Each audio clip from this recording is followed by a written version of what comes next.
Jy kan jou Bybel oopmaak by Efesiërs 5. Ephesians 5. Dis daar na Romeine, Galasiërs. As jy by die Petrusse kom, moet jy reverse. Efesiërs 5.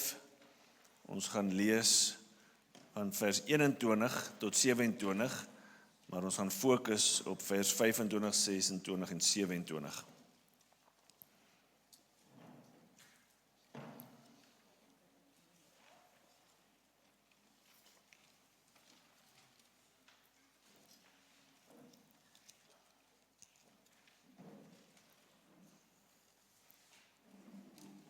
Volg hom in jou woord, in jou Bybel wat jy het.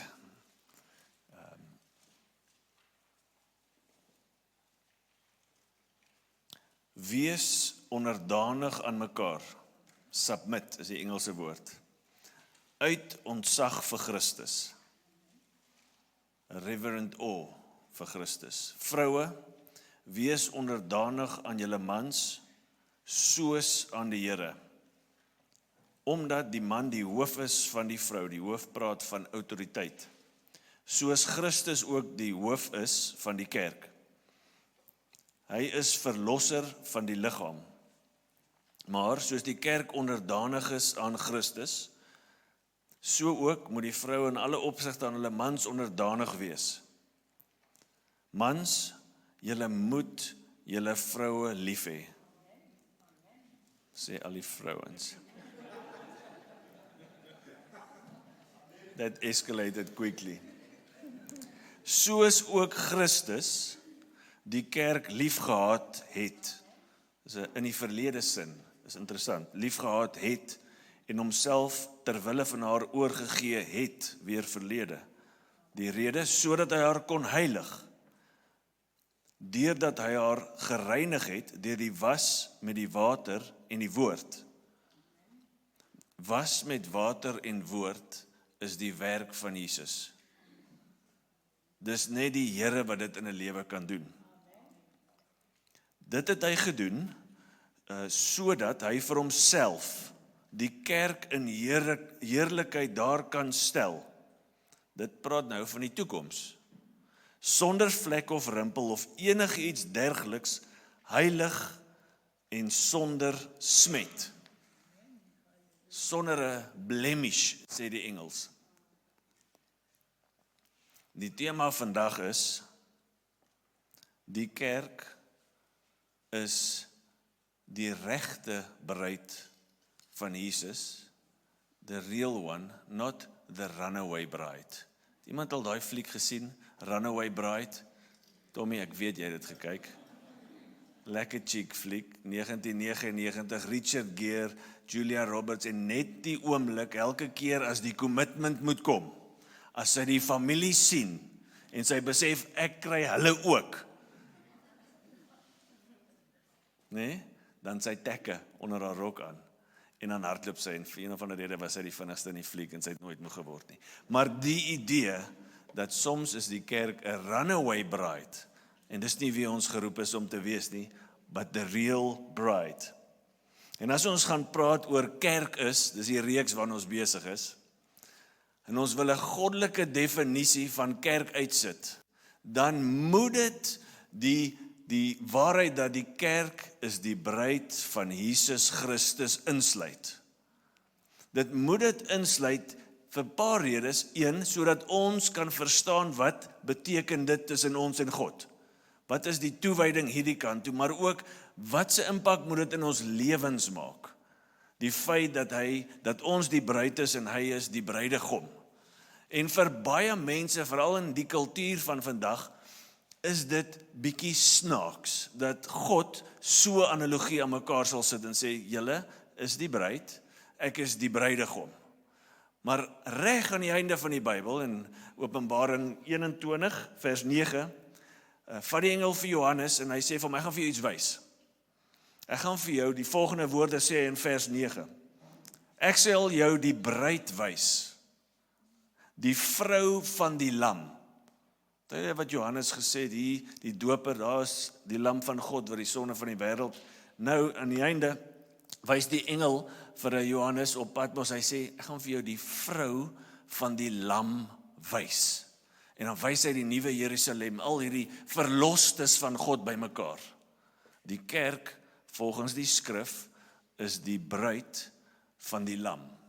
Jesus self in Matteus 9 noem homself die bruidegom. Wanneer mense van Johannes, die disippels van Johannes kom en sê, hoorie Johannes, die fariseërs vas, ons vas, maar jou team, daai 12 ouens, hulle vas nie, what's up with that? En hy sê vir hulle basies, kan nie bruilofgaste nou hartseer wees as die bruidegom by hulle is, dan sê hy, maar daar sal 'n tyd kom, wanneer die bruidegom nie by hulle is nie, en dan sal hulle vas, by the way, ons vas weer, nie volgende donderdag, die donderdag daarna. Jesus noem homself die bruidegom. En dan is daar hierdie hele konsep van 'n bruilofsfees wat ons gaan hê in die hemel. As jy moes kies, wat se 'n analogie jy sou gebruik het om die verband tussen die kerk en Jesus uit te beeld, sou jy die bruid een gebruik het? As jy vandag moes kies, ek dink dis 'n risky ene. Ek dink is very risky in ons kultuur. Want in ons kultuur, ons lewe in 'n kultuur wat wil rebels wees teen dit wat God ingestel het. Ons lewe in 'n kultuur wat individualisme vorentoe druk. 'n Consumer kultuur. As ek nie meer happy is nie, dan gaan ek na 'n ander kerk toe. As ek nie meer happy in hierdie huwelik is nie, dan wettiglik in Namibië kan jy nou skei. Daar's nie 'n fault finding in die equation nie. Dis net ek is nie meer gelukkig nie. Ons kan skei. Dink julle nie dis risky dat God dit gedoen het? Jesus is 'n meester. En dit wat hy ingestel het, is vir altyd. En as ons vandag besef wat dit beteken om die bruid te wees, sal dit vir ons veilig wees. Dit sal ons heiligheid beïnvloed. Dit sal ook ons effektiwiteit beïnvloed. Die geleentheid wat ons het, is om in die gesig van 'n chaotiese kultuur, God geordenheid uit te straal na buite. Om anders te leef te midde van 'n kultuur wat jy hier buite sien. As jy dink aan Namibië, dis nie ver nie, dis waar ons is. Januarie 2026, 111 egskeiding aansoeke ingedien by die Hooggeregshof. Op een dag. Een dag.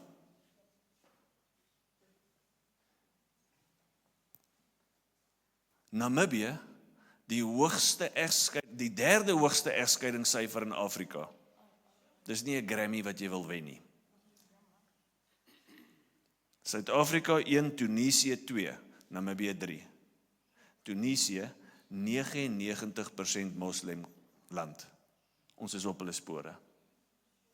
Wat gaan aan? En hierdie volgende stat maak dit vir my erger, want in Namibië word cohabitation die nuwe kultuur. Ons gaan nie trou nie. Daar is 'n wolk van, as ek dit nie like nie, is ek uit. Daar's hierdie hele nuance van tydelikheid wat die heeltyd hover, so daar's nooit vastheid nie. Daar's nooit commitment nie. Die land pluk die vrug.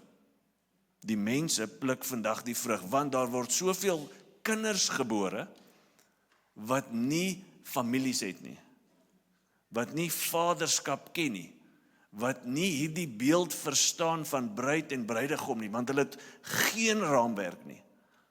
Die land pluk die vrug. En daarom hierdie orphan spirit loop rampant in Namibië. Ek doen dinge alleen. Kan dit wees dat van die kultuur selfs in Christendom ingespoel het? Dat as ons kyk na bruidegom, Jesus die kerk, het ons gesê baie dankie, maar nie heeltemal daai nie. Ek is lief vir Jesus, maar hierdie bruidding, Kan dit wees dat dit inspoel in die kerk en soos die kultuur die vrug pluk, dat Christendom, die koninkryk, ook vrug pluk.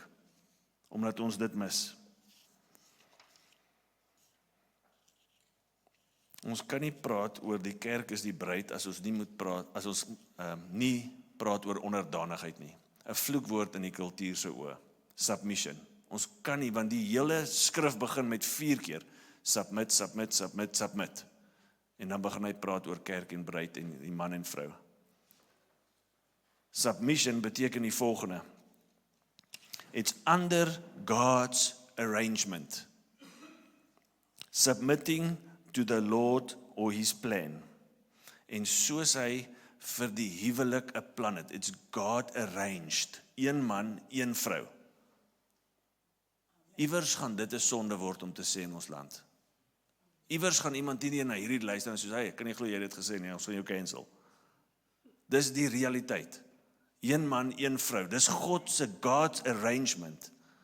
En so ook het hy 'n arrangement vir sy mense. Bruid. En dit is globaal, maar is ook 'n uitdrukking lokaal. Dis globaal, alle Christene van alle tye, maar daar's altyd 'n uitdrukking lokaal.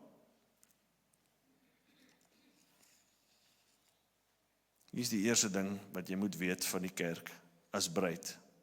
Dis Jesus is diep lief vir die bruid. Diep, diep, diep lief.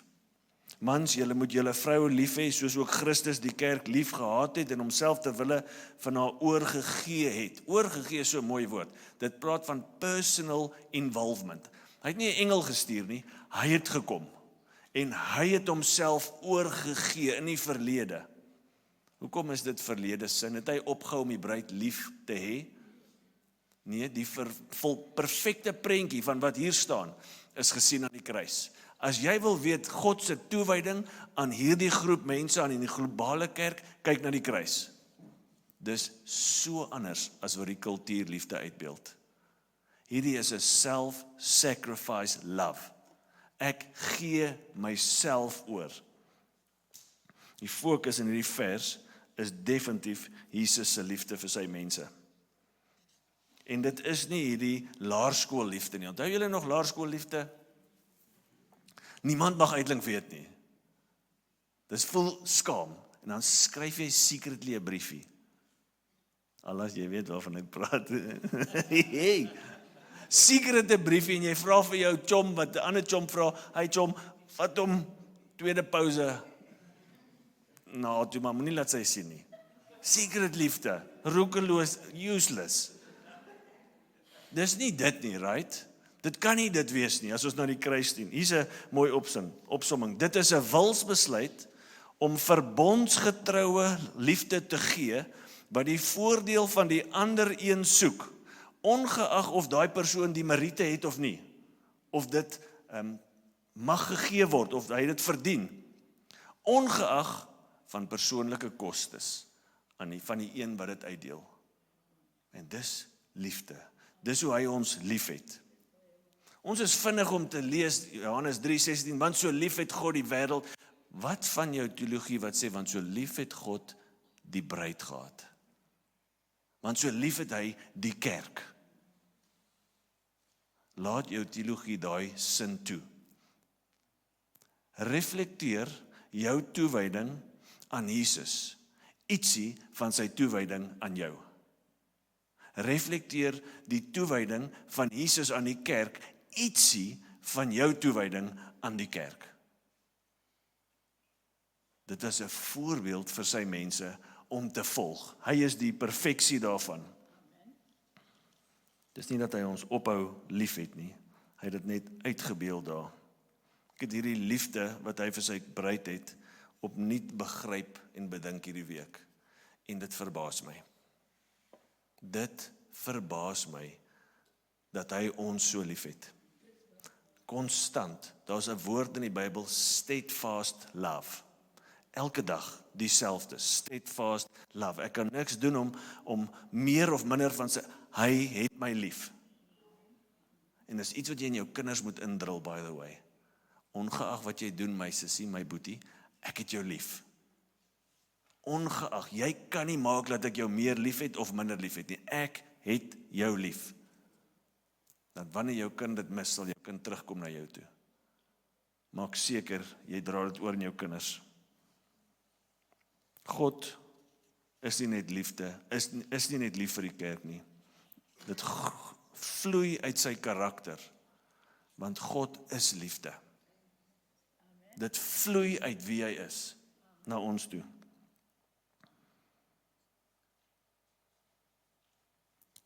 Daar staan dat hy homself oorgegee het aan die kerk. Aan die kruis as gevolg van sy liefde vir die kerk. Hy het homself gesacrifice, geoffer. Soms offer ons eerder die kerk op, as om Jesus se voorbeeld te volg van op te offer vir. Ons doen dit so maklik in hierdie kultuur met woorde.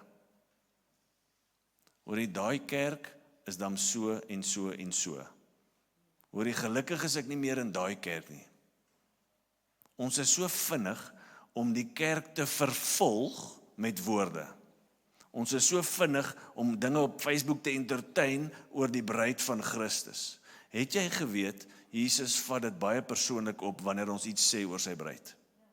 Ons verstaan dit in die fisiese, reg? Daar was 'n ou, sy naam is Saulus gewees.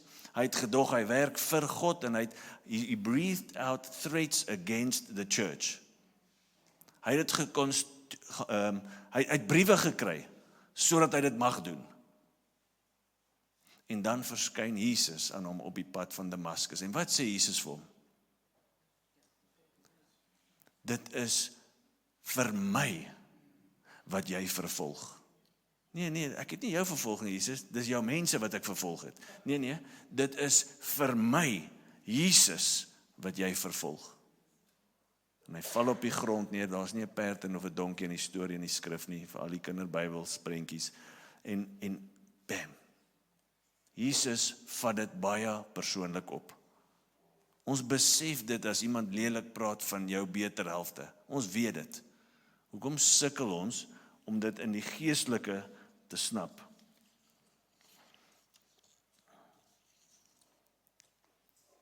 Hier is die aanhaling wat ek gelees het. We show how little we think of Christ by speaking endless negativity about his bride. As jy lelik praat van Marlou, as jy nie met Marlou vriendskap wil aangaan, maar jy wil met my, ek is jammer, ek kan nie my vriendskap vir jou gee nie.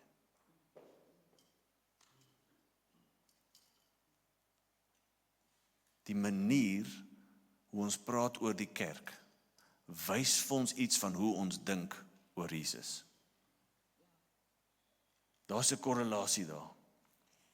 Die tweede ding wat jy moet weet, die bruid se identiteit vandag is geheilig en gereinig. Jou identiteit in Christus is geheilig en gereinig. Vers 26 sê, sodat hy haar kon heilig, deurdat hy haar gereinig het. Hoe het hy dit gedoen? Deur die was met die water en die woord. Geheilig beteken set apart for service. Die kerk is set apart for service. Hoe doen hy dit? Hy reinig ons. Hoe reinig hy jou? Hy was jou met die woord en water. Hy red jou. En die water praat 10:1 van doop, wat 'n simbool is van redding. Dit red jou nie, maar dit wys dat hy het jou skoon gewas. En omdat jy skoon gewas is jy nou bruikbaar, set apart for service in the kingdom. Dis wat hy sê oor die kerk. In die verlede sin, ek het dit gedoen. Set apart, useful en heilig. Weereens, toe ek dit bedink, dis ek sê, Here, ek verdien nie dit nie. Ek verdien nie reiniging nie. Die mooi woord is geregverdig. Justified, en hy het 2 bene. Die een is, hy vat my sonde, en sit jou eie naam daarin. Hy vat dit weg, asof dit nie gebeur het nie, en die skuld. Hy vat dit weg, want is op Jesus gesit. Dis die een kant van gereinig.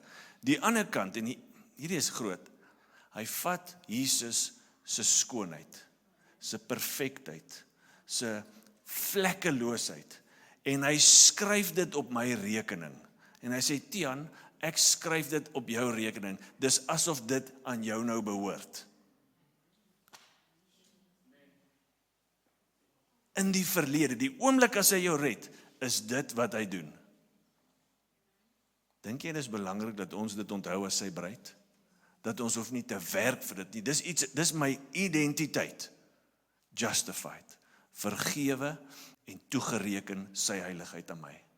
Daar is geen ander heiligheid wat my voor Jesus gaan kry eendag, behalwe sy heilig. The righteousness of God imputed unto me. Dis sy mense. Dan sê hy vers 27, dit het hy gedoen, sodat hy vir homself die kerk in heerlikheid daar kon stel. Sonder vlek of rimpel of enigiets dergeliks, heilig en sonder smet. Vers 26 is in die verlede, dis jou posisie. Vers 27 kyk na 'n tyd vorentoe, wanneer almal van ons vlekkeloos staan. Hoe weet ek dit kyk na 'n tyd vorentoe, want ek kyk net na myself. Soos, hey, hier's sonde. Hier's goed wat nie in my lewe hoort. Hier's nog 'n vlek. Hier's nog rimpels. En Jesus moet dit uitstryk deur die Heilige Gees. Ek weet dit. As ons sê ons het nie sonde nie, dan is God nie in ons nie, sê 1 Johannes 1 vers 8. We'll do well to admit it. Nie net, okay, ek het sonde nie, maar ook nie om tevrede te word met daai sonde nie. Die Here gee vir ons sy Heilige Gees om ons meer heilig te maak. Hy gee vir ons voorsiening vir heiligmaking. Justification is in a moment, sanctification is voortdurend. Voortdurend. Hier's nog 'n rimpel, hier's nog 'n rimpel. En weet jy wat gee vir ons saam met die Heilige Gees? Dis nie net die gemeenskap van die Heilige Gees nie, dis gemeenskap van die heiliges. Het jy al gesien hoe berei 'n bruid voor? Hoe het jy al gesien? Van my perspektief, heavy, dis wat ek vir jou kan sê. En nie alleen nie.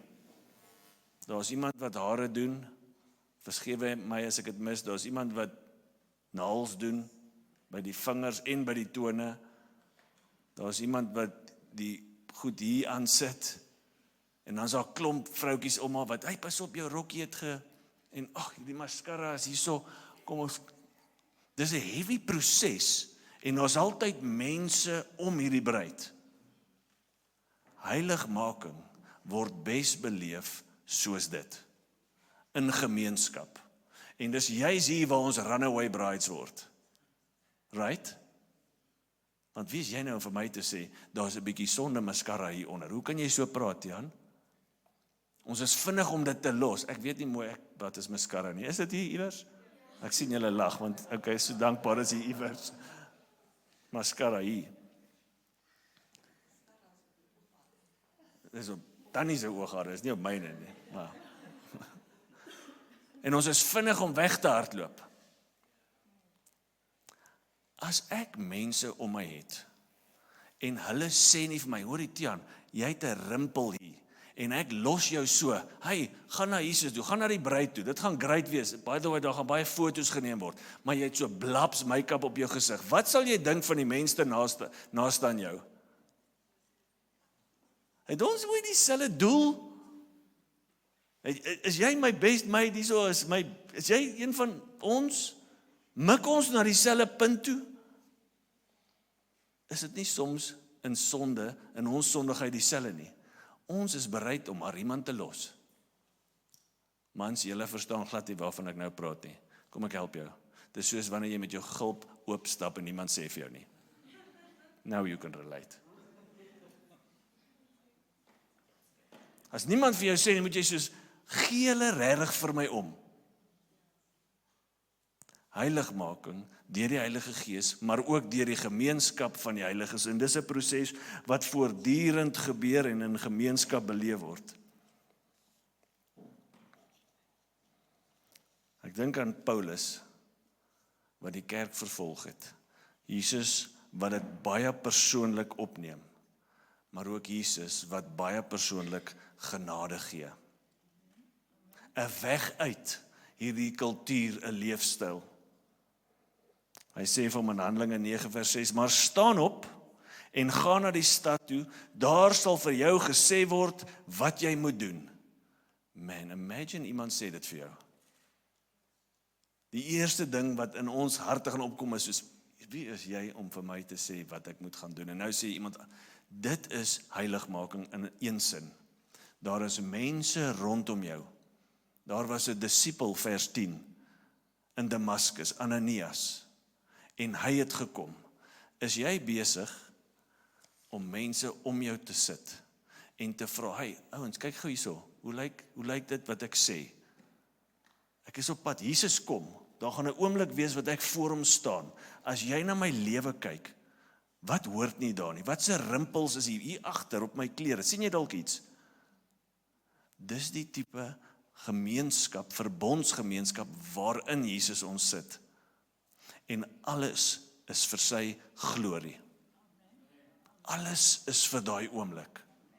Wat ons voor hom gaan staan en waar ons vervolmaak gaan wees.